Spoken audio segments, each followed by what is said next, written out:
Ce mardi 8 avril 2014, l'amphithéâtre A de l'UGB a abrité l'AG sectoriel de l'UFR des lettres et sciences humaines. Nos reporters d'UGB News, Ibrahim Amar et Papa Moussa Fassen, ont tendu le micro aux deux délégués, Bruce Cédric Colli de l'UFR LHH et Papa Amadou Nedendia de l'UFR SEC, qui ont amené des explications sur leur discorde avec la coordination des étudiants de Saint-Louis. Aujourd'hui, on a appris que vous avez été exclu de la coordination des étudiants de Saint-Louis. Pouvez-vous revenir sur cet événement? En fait, notre exclusion de la coordination est une conséquence des événements qui sont passés il y a de cela jadis 3 voire 4 mois. Tout au début, ce n'était pas une expulsion, c'était une suspension. La suspension venait d'abord, c'est au mois d'octobre, lorsque les gens étaient en examen. Moi, j'avais constaté que pratiquement toutes les UFR qui sont dans l'université avaient terminé leurs examens, à l'exception de l'UFR des sciences économiques. Lorsqu'on est venu dans la coordination, les gens ont voulu déclencher un mouvement sur des réformes qui concernent l'année scolaire 2013-2014.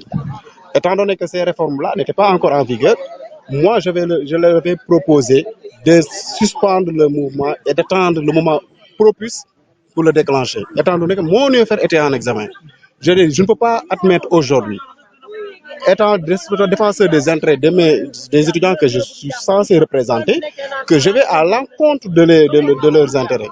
Et leurs intérêts, c'était de terminer leur année scolaire 2012-2013. La coordination s'est entêtée. Ils sont venus, ils ont fait leur grève et ils ont décrété. Ils sont partis en front. Moi, les raisons que j'avais dégagées, c'était si par exemple un étudiant de mon UFR participe à ce mouvement et qu'il soit blessé à l'issue du front, quel sera son avenir par rapport à ses études? Ils n'ont pas pu me répondre sur ça. Donc, le jour de l'AG, je suis resté chez moi.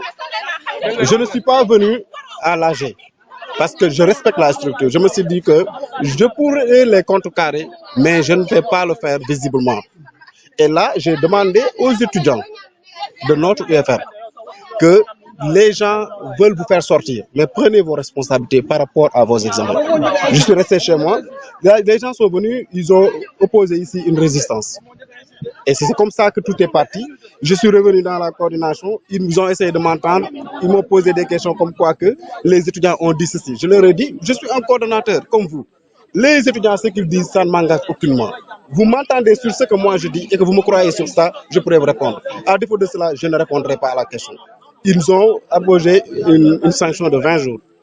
Je suis revenu. Quand je suis revenu, la deuxième sanction, c'était encore une suspension. Et c'est venu de l'AU qui s'est passé du 13 février. Comment cela s'est passé? À l'AU, on organise le plus souvent des réunions d'harmonisation. Alors, ils ont convoqué à la réunion d'harmonisation, je n'ai pas répondu à la convocation. Ils ont décidé que la coordination ne va pas respecter la décision ou bien la proposition de réduire les fêtes. Moi, je n'ai pas été notifié de la position de la coordination. Je suis parti à l'AU et j'ai levé ma main pour dire ceci. L'étudiant de Sana a la nostalgie de débuter ses enseignements au mois d'octobre et de les terminer au mois de juillet. Compte tenu également du retard qu'on a accusé cette année-ci, dû au mouvement d'humeur par rapport à ce qui s'est passé, on le sait tous, les réformes. Si cela dépendait que de moi, j'aurais même suspendu ces fêtes. Mais compte tenu de ce qui s'est, puisqu'on parle de fêtes, moi je propose à ce qu'on adopte la proposition de prendre 4 jours de fête. Ils sont revenus, ils m'ont sanctionné. Et la sanction, ils ne m'ont même pas écouté. C'est-à-dire, c'est comme moi je leur ai dit, même le voleur que tu attrapes, ou bien l'assassin que tu surprends en train de tuer quelqu'un, même si on ne peut pas le juger et le condamner sans pour autant l'entendre. Je leur ai demandé de m'entendre, ils ne m'ont pas écouté. J'ai respecté la structure, je suis parti.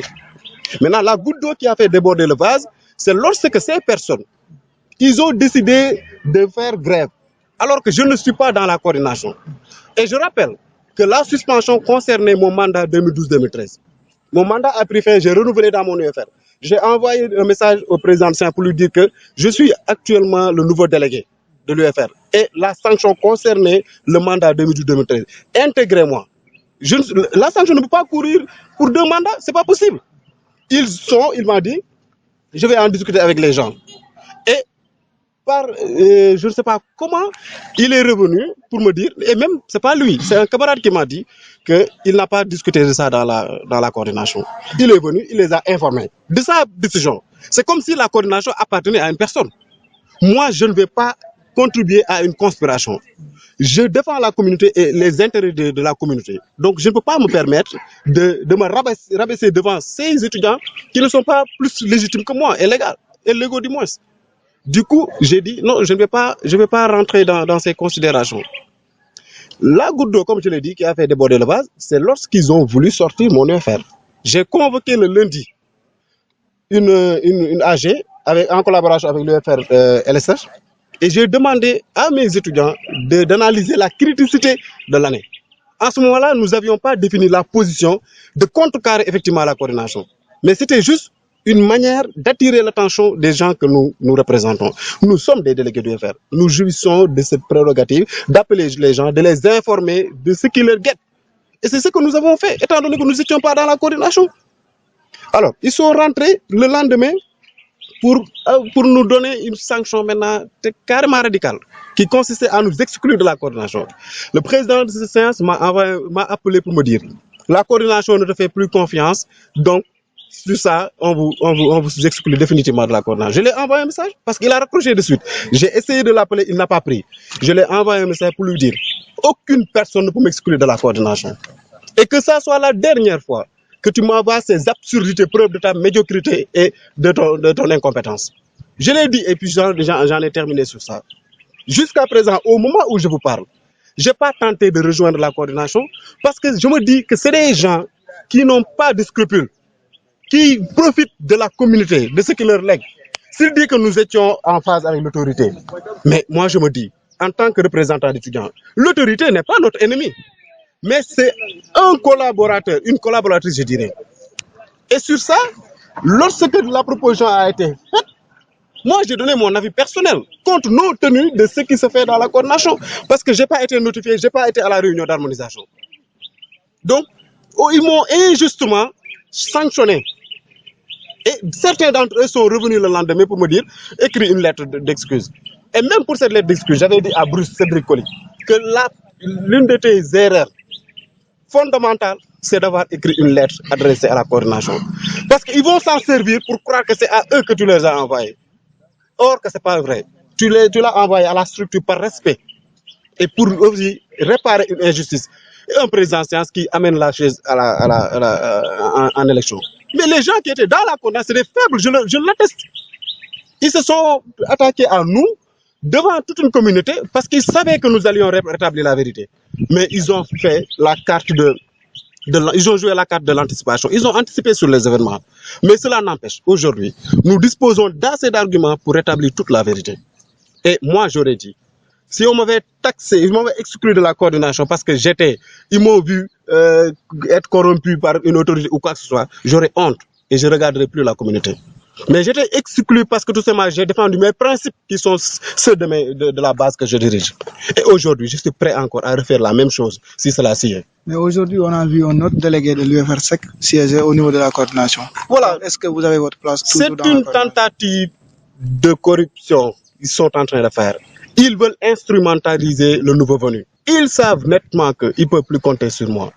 Donc ce qu'ils peuvent faire, c'est demander à ces délégués de se rallier à eux. Ils l'ont intégré hier. Et comment un délégué qui est intégré hier peut s'enquérir de ces questions-là et les maîtriser? Ce n'est pas possible. C'est un novice. Il ne connaît rien de ce qui se passe dans la coordination. Mais pour le protéger, je l'ai même dit de ne pas assister à mon AG. Parce que ça, c'est une décision qui date de très longtemps et qui n'est pas encore sur laquelle il ne peut pas se prononcer. Et c'est comme ça que ça s'est passé. Et donc aujourd'hui, comment comptez-vous poursuivre le combat? À l'UFRSEC, nous avons décidé de reprendre nos cours demain. Et je le dis à la communauté, les délégués de l'UFR sont autonomes. Ils sont très indépendants. Et si les gens pensent que les délégués de l'UFR ne peuvent pas résoudre les questions latentes là, c'est parce qu'ils méconnaissent les prérogatives et les droits de ces délégués de l'UFR. Ils sont puissants autant que ces autorités qui sont là. Parce qu'ils sont reconnus par les textes de l'université. Bonsoir, Monsieur Colli. Bonsoir. Au sortir de l'Assemblée générale de ce matin de la coordination des étudiants de Saint-Louis, vous avez jugé nécessaire de convoquer une Assemblée générale sectorielle.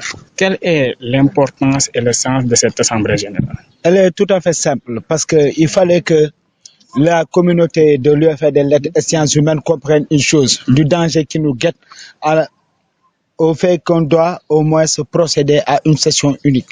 C'est pour cela que nous avions tenu à préserver, depuis que la coordination est entrée dans ses enfantillages, à réparer la vérité.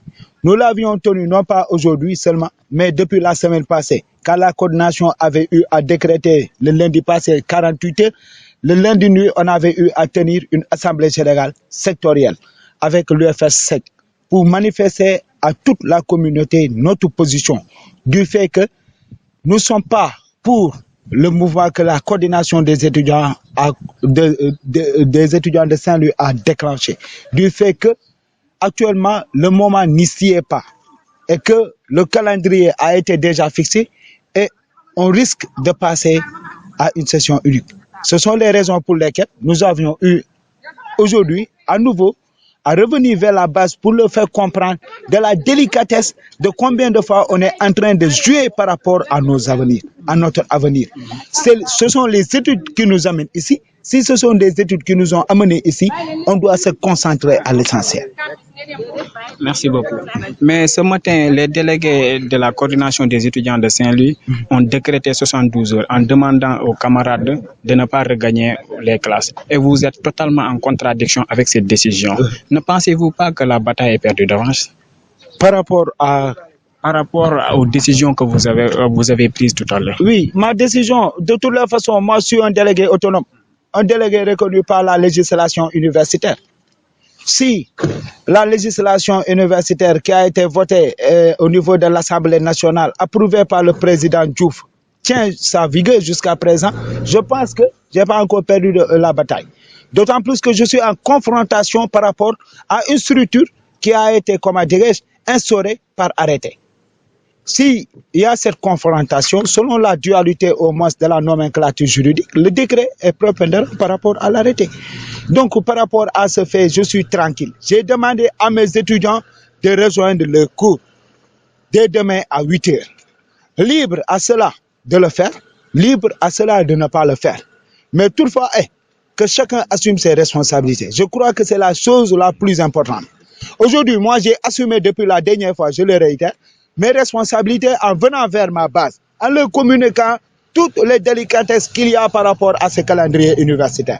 Et si ces derniers ne veulent pas revenir à la charge, revenir à la raison, écoutez cela qu'ils ont eu à élire le 22 mai passé, ça n'engage que. Mais moi, avec le collectif des délégués de l'UFR des lettres et sciences humaines, on a décrété au fait que nous ne suivons pas le mot d'ordre de la coordination et de notre indépendance, nous assumons. Merci beaucoup. Mais au-delà et en deçà de cette situation-là, êtes-vous prêt à enclencher une procédure relative à votre intégration dans la coordination? Une coordination, comment dirais-je, une réintégration, pourquoi? Il y a les personnes se sont liguées pour m'expulser de la coordination des étudiants de Saint-Louis. Que ces derniers assument. Ils ont dit que j'ai enfreint des lois. Ils ont dit que j'étais en collaboration avec l'autorité. Or, pour rétablir cette vérité, il faudra comprendre une chose. Ce sont des délégués qui, la semaine passée, certains d'entre eux avaient des évaluations. D'aucuns avaient des entretiens et en même temps l'évaluation. Qu'est-ce qu'il fallait maintenant choisir? Ils ont préféré le choix d'aller en mouvement, contrairement à moi. Il ne faut pas mettre dans la représentation des étudiants les intérêts personnels en avant. Il ne faut pas vouloir prendre cela qu'on représente comme étant des demeurés. Nous ne sommes juste là pour un moment, faire notre magistère et nous en aller.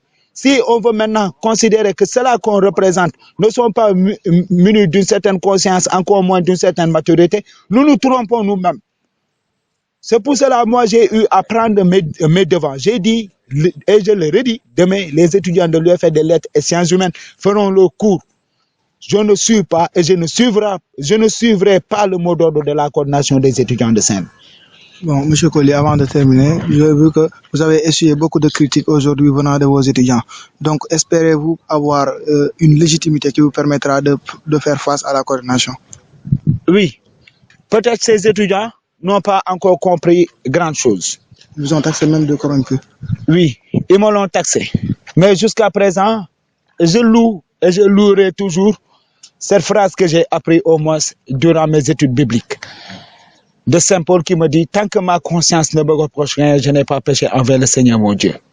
Du jour au lendemain, je dors la conscience tranquille. Il n'y a pas un élément de ces faits qui perturbe mon sommeil actuellement. Je suis tranquille durant mon sommeil. Et j'engage au moins celui qui l'a dit. S'il a ses preuves que je suis un être corrompu, il n'a qu'à le prouver. Ça ne dépend que de lui. Il est libre de le dire. Mais aujourd'hui, moi, je peux adopter une autre posture qui ne nécessite pas d'être déclinée. Ou si une tierce personne l'entend, peut lui demander d'expliquer quelles sont les raisons qui montrent que M. Coly est corrompu. Ok, comme dernière question, on a vu qu'à l'université Cheikh Anta Diop de Dakar, la coordination se fait par UFR, par faculté. Aujourd'hui, à l'université Gaston Berger, on nous dit que la coordination des étudiants de Saint-Louis est la seule structure capable de poser des actes revendicatifs. Aujourd'hui, est-ce que vous, en continuant sur votre lancée, on ne va pas se retrouver dans la situation de Dakar où il y a des délégations partout et il n'y a pas de coordination? Vous savez, la coordination, la chose, elle est toute simple. C'est que nous, en tant que représentants d'étudiants, nous ne sommes pas honnêtes. On se permet de se réfugier derrière un arrêté publié en 2010 par le professeur Mary Teuw Niane, ministre de l'enseignement supérieur actuel, au moment où il était recteur de l'université Gaston Berger. Parce qu'il y avait des soulèvements, des mouvements sociaux passés par là. Il a pris sa plume, prérogative qui lui est attribuée, de dire que la coordination est la seule instance habilitée à poser des actes de revendication. On dit des actes de revendication pour empêcher ceux-là qui voudraient au moins s'immiscer ou bien s'élancer dans ça. Mais on ne dit pas que la coordination est la seule instance légitime. Il faut qu'on relise cette note du professeur Mary Teuw.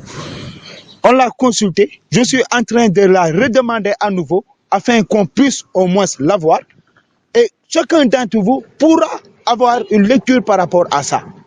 Mais je dis, et je me contente de ce fait, je suis élu par la législation des années 90, passé à l'Assemblée nationale et validé par le président Abdou Diouf. Je m'en tiens à cette législation. Si d'aucuns, selon le passé intellectuel, pensent que c'est la coordination qui est plus importante que le délégué qu'ils ont choisi eux-mêmes, je me dis qu'ils méconnaissent vraiment les choses. Aujourd'hui, ils ont cette posture. Je comprends la plupart d'entre eux. Parce que si les anciens s'étaient fait payer, ou bien si le job a été correctement fait par les coordonnateurs là qui se permettent de target du jour au lendemain, qui sont là pour la cause de l'étudiant, beaucoup d'omissions n'auraient pas lieu.